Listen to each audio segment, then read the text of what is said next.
बांटा जाता है, कभी किसी को अमीर होने की वजह से बांटा जाता है।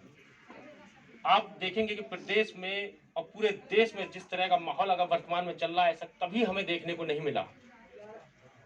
आप इतिहास उठाइए, किसानों ने हमेशा संघर्ष किया है, चाहे वो मुगलों की सल्तनत रही हो, उससे पहले किसी की सल्तनत रही हो, फिर अंग्रेजों का जमाना रहा, और आज भी किसान हमारा संघर्ष कर रहा है।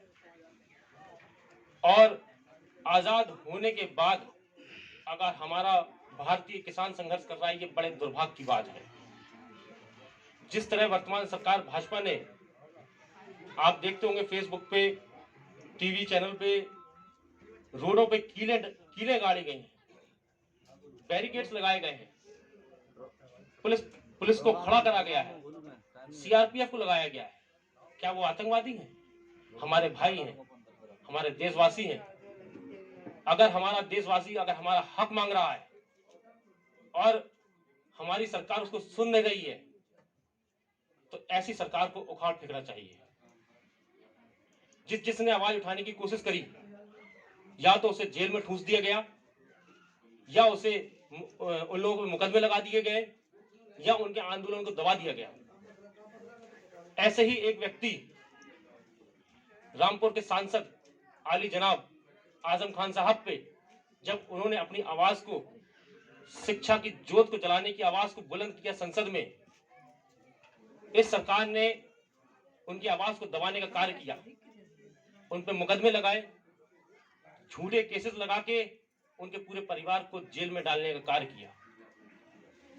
आप इनकी नीयत को इसी से भांप सकते हैं कि ये नहीं चाहते कि बच्चे पढ़ें और लिखें, क्योंकि जो आदमी पढ़ेगा लिखेगा वो अपना हक मांगेगा, और जो अपना हक मांगेगा वो इनका दुश्मन है। ये आपको गुलाम बना के रखना चाहते हैं, हर चीज को बेचने का कार्य कर रहे हैं।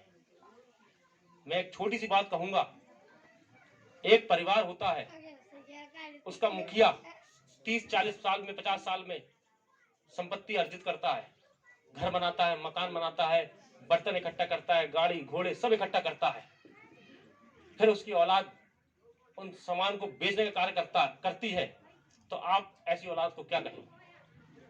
कि आप जैसा नौजवान व्यक्ति यदि भगवान को नहीं मानेगा, ईश्वर को नहीं मानेगा, तो देश का भविष्य बहुत अच्छा होने वाला नहीं है। तो कहा कि आप ये बताइएगा कि भगवान है कहाँ,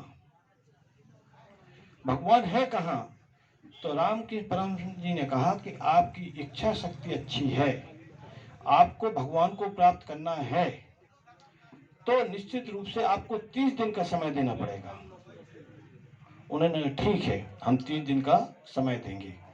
उन्होंने कहा सुबह आपको 6 बजे प्रातः आरती में आना पड़ेगा, और आरती करने के बाद नहीं कर पा रहा, बेटे को पढ़ा लिखा कर कहीं बाहर नहीं भेज पा रहा, वो किसान जो हम लोगों का पेट भरता है, हम लोगों के लिए अनाज उगाते हैं, आज वो दर दर की ठोकरें खा रहे हैं, बाहर बॉर्डर पे डले हुए हैं। यहाँ तक कि एक बेटी भी अब इस मैदान में कूद पड़ी है, किसान की बेटी, वो भी लड़ रही है। हम नमन करते हैं उस बेटी को कि एक महिला होने का उसने बहुत अच्छा परिणाम दिया है, और उस बेटी ने भी ये लड़ाई लड़ी है, यहीं से हम उसको नमन करते हैं। हम भाई लोग आपको बता दें कि समाजवादी पार्टी ने वो सौगातें दी हैं, वो उपहार दिए हैं हम भाइयों को, जो बहुत दूर दूर तक गांव-गांव में अभी तक हमारी बहनों को शायद पता ही नहीं होगा, और जिसका लाभ बता रहे हैं अपने आप को ये योगी सरकार के लोग, ये क्या जाने कि महिलाओं को बताया है कि देश और प्रदेश में चल रही मौजूदा भारतीय जनता पार्टी की सरकार ने आम जनमानस को किस तरह से लूट रही है, और आम जनमानस के साथ कितना छल और छलावा के साथ जात और धर्म मजहब के नाम से लड़ाने का काम कर रही है। भारतीय जनता पार्टी की सरकार की नीतियों में खोखलापन है। हमारे समाज के भाईचारे से बांटने का पूरा प्रयास हो रहा है। हम लोग धर्म और जात के नाम से देश और प्रदेश को बांट करके ये सत्ता पर काबिज है।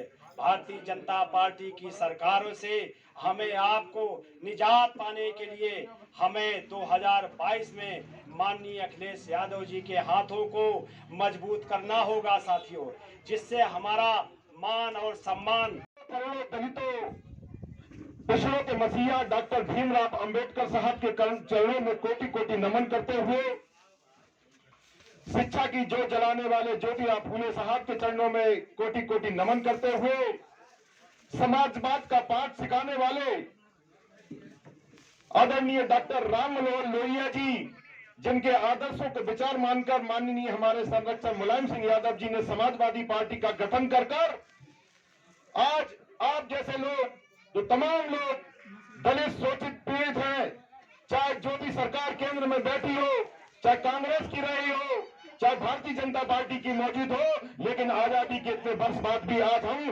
विकास की राह में पीछे हैं। उन सब दोषियों को मुंहतोड़ जवाब देते हुए विकास की धारा में लाने के लिए जनसंकेत माननीय हमारे समाजवादी पार्टी के संरक्षक आदरणीय मुलायम सिंह यादव जी के, डॉक्टर राम मनोहर लोहिया जी के सिद्धांतों चलने के हमारे भाई तन्मय आलम जी थे। किसान चौपाल का आयोजन किया गया था हमारे सब कार्यकर्ताओं की तरफ से और बहुत ही शानदार कार्यक्रम रहा। आप लोग उपस्थित रहे, आपका भी बहुत बहुत धन्यवाद।